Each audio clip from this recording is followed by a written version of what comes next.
Hello my dears, welcome back to another video. So today we are going to be reacting to a video that I saw from Piers Morgan Uncensored. So I saw a small clip of this on YouTube Shorts and I decided to go find the full video and react to it because the part that I saw I felt like was quite a good representation of the slightly distorted priorities within our current generation. OnlyFans has become a digital phenomenon. There's 190 million users and 3 million so-called creators who mostly use the space to upload X-rated photographs and videos of themselves for their subscribers. And it's big business, very big business, raking in $5 billion a year. Yeah. What were you before you did this? I was a law student, and now I'm a TikToker. At university? Yeah, Uni of Southampton. So did you graduate or? No, I dropped out to do OnlyFans because I was making a lot of money. So I was like, why am I doing reading? Studying? I mean, she has a point. Why read? Education. What's the point in that? Boring. I'm 0.01 on OnlyFans, so I'm as top as it gets. What does that mean? It means you are the best of the best. 0.01%. Best of the best of what? OnlyFans creators in monetary terms. Why are you so good? Because I'm really good looking. Right. And original. We're certainly not shy, are you? No, I know I'm good at what I do. I'm not going to harangue you for being cocky, because that would be ridiculous coming from me. But, all right, well, let me go to Blair here. I mean, Blair, look, on the face of it, isn't this really what feminist empowerment's all about? A woman in control of her body, doing what she wants with it, making a huge amount of money? Isn't it entirely down to Elle, what she decides to do? It absolutely is up to Elle to do whatever she wants to do in her professional career. And I don't have any issue with adults doing what they want, entering sex work. However, unfortunately, I think the way in which OnlyFans is often discussed in public makes it out to be this quick get-rich scheme. It reeks of a pyramid scheme. And oftentimes young girls find themselves following this fool's gold rush and not really understanding the consequences of it. Now, of course, I completely agree with Blair. I made a whole video on this a few months ago now, I think, where I spoke about the more darker sides of OnlyFans that no one really talks about. Because I do think there is a problem when you kind of present OnlyFans as like this get rich quick scheme that people can just hop on and just make loads of money and become part of that 0.01%. I think OnlyFans is like many jobs within the content creation space, in that Elle might have had a really successful career and managed to earn a lot of money, but there are thousands of girls who didn't manage to do that. So yeah, so the average girl who goes on OnlyFans without a prior following is just not as likely to make as much money as Elle does, because it's very, very competitive and it's very saturated, especially now because so many people talk about how much money they can make. So you've got a lot of girls now going on there. So there's way more competition than there ever has been. And as Blair rightfully said, they still bear the stigma, though, of having done OnlyFans. They still bear the stigma of having their images on the internet, but they don't get the same benefits from it in the same way that Elle did, because they wouldn't have been able to reach the same level of success on the platform as she has. Yeah, I do think that is one of those things where it is important for us to talk about all sides of it, not just the positive sides of it, because in order for people to make decisions, they need to be informed decisions. And a decision cannot be informed if you don't know the negative sides of a potential decision. What do your family think of this? I mean, they must be incredibly disappointed, surely, that you backed in a potentially really successful career as a lawyer to do this. Yes, my dad is dead and my mum is on my payroll. My family are fine. Your mum's on your payroll? My mum is on my payroll. In what, doing what? Admin. What does that mean? It's just behind the scenes work. She doesn't do anything rude or anything. So she loves you doing this? Well, she doesn't praise it at the pub like, woohoo, my daughter does OnlyFans, but she's supportive. She knows that I'm over 18, I can do what the hell I want. And she knows that, you know, her views can't like impact my life. What is she gonna do? You're grounded because you do OnlyFans. Like, what the hell? It's 2023, people can do what the hell they want. Yeah, guys, it's 2023. Everyone's an OnlyFans model now. Get with the times. It's kind of reaching that point now with OnlyFans where people aren't shocked by it or taken back by it. It has become more normalized for people to do OnlyFans. It hasn't stopped the stigma, obviously. Like, people are still unwilling to date OnlyFans models. People still do judge people for doing OnlyFans. But the shock of learning that someone does OnlyFans is not anywhere near as intense as it probably was at the beginning. It's just kind of like become the women's get rich quick scheme. But I'm just curious about you being someone who embarked on a law career, was obviously very bright, went to university, packed it in just for money to be effectively an online stripper. I mean, that's what you do, right? Yeah. Way worse than an online stripper. But what do you mean way worse? Way worse. Online strippers just, you know, naked. I do things that are way more grotesque than just that. pornography. Pornography, anything. But it's all within what I want to do, and I absolutely love it, and I'm really good at it. You know, I could be a good lawyer, yes, but also am I good at doing other things on video and camera? How would you feel when you want to have kids yourself? Well, I mean, I don't really want kids right now. But at you least will do. How old are you? 25. Right, so you will do at some stage, probably, right? Maybe. When you do, you're going to be proud that you have your little ones and they look at you and go, didn't you want to be a lawyer, mummy? What happened? I'm not going to lie to you.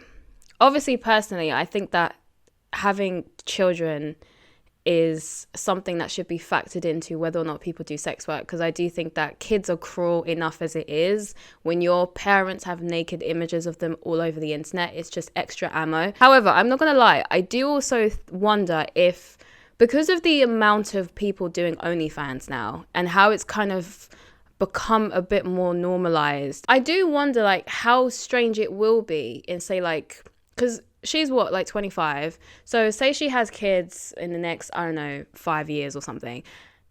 Her kids, when they're old enough for her past to actually be something they understand, by that point it'll probably be what, like 10, 15 years, 20 years even. By that time, will it be as strange as it is now? So I guess my point is, I wonder if in the next 20 years it's still going to be as taboo for your parents to have been on OnlyFans when you consider the amount of people who are now putting themselves on OnlyFans. Like, I still think it will be taboo and I still think people will look down on it, but will it be as scandalous as it would have been when we were growing up? I'm kind of curious about that. Like, I don't know if it will or won't, but I'm just kind of curious because I do think as OnlyFans has become more normalized and a lot more people are doing it, it does mean there are going to be a lot more kids whose parents have had that past. So are those kids going to suffer as much for it as the kids who would have suffered, say, when we were growing up, when this kind of stuff would have never happened? I don't really want kids right now. But at least you will do. How old are you?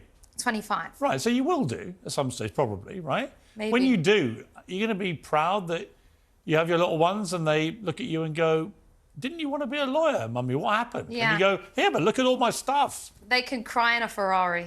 That was the clip that I saw and I was like, yep, that kind of sums up our generation, to be honest. Like, because even on TikTok, there was this trend I remember where people were asking, would you rather be rich and miserable or would you rather be happy and poor? And there were loads of people who were just saying, like, you know, they just cry on their yacht or they just cry in their Ferrari, because a lot of people just think that money is much more important than happiness, apparently. Like, that's kind of the mindset of our materialistic generation, is that they think that consumerism and materialism is the source of I can't even say it's a source of happiness, because if they're saying I'd rather cry in a Ferrari, then they don't even think happiness really matters. They just think that being rich is all that really matters. And those are the priorities of some people in our generation, is that money is the most important thing in the world, even though money doesn't fulfill most people. The saying money doesn't buy happiness came from somewhere. And so I do think it's sad that we have a generation where people think that money is all it takes to be happy, especially when you consider the fact that the highest rates of depression and misery are in developed nations. You know, poorer countries might have less materialistic wealth, but they tend to be a lot more wealthier than developed countries when it comes to happiness and fulfillment, because they still have very strong communities, they still have very strong intact families, they still have all of the other things that fulfill human beings. Like, money is just not enough to make you happy. Like, your life needs to serve a greater purpose than just your own selfish materialistic interest, because that's just not going to make you happy. Why go down this road? You've obviously, you could be doing something so much better for the world than this, couldn't you? No, I've been so like sexually open since I was at school, and if you met anyone in my year group, they would be like, you were absolutely made to do this. I find it interesting how she took that as a compliment. I don't think that your average person would take that as a compliment, but she's fully embraced it. Like, yeah, I was born for this. It makes me wonder, like, what was she saying or doing that made people think, oh yeah, OnlyFans girl, she's absolutely going to be an OnlyFans girl? Be like, you were absolutely made to do this. And I think if you put your mind to something, then you can absolutely achieve it. Like, look at me, with a little bit of good looks and hard work, you can become a millionaire. But what does it say about society where a bright young woman like you right, decides to abandon a career and a fantastic career as a lawyer to do this just because it's making you money online. What does it say about the way society's gone?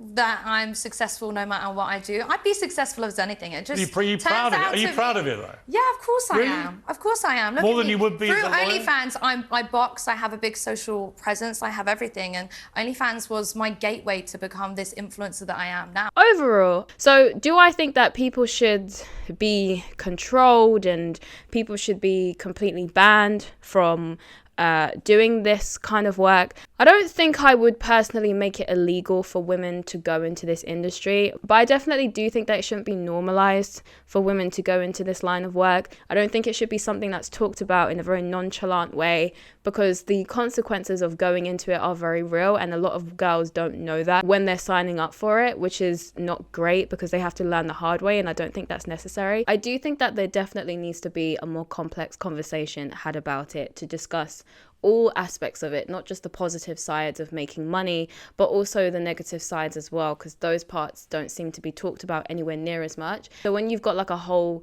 generation of like girls who are as young as 18 hopping on these sites because they are under the impression that they're going to be earning like tens of thousands or 100,000 pounds a month or whatever. But yeah, I just thought we'd react to that video because I don't know, I think our priorities within our generation are a bit all over the place. A lot of people seem to be very like materialistic and just kind of controlled by consumerism. I do wonder if it's because of like the type of influencers that are put on a pedestal, you know, like the Andrew Tates of the world who are excessively materialistic. You know, he's always talking about his Bugatti and all that kind of stuff. And I just do feel like this kind of like mindset of like money can make you happy and money is the most important thing in the world.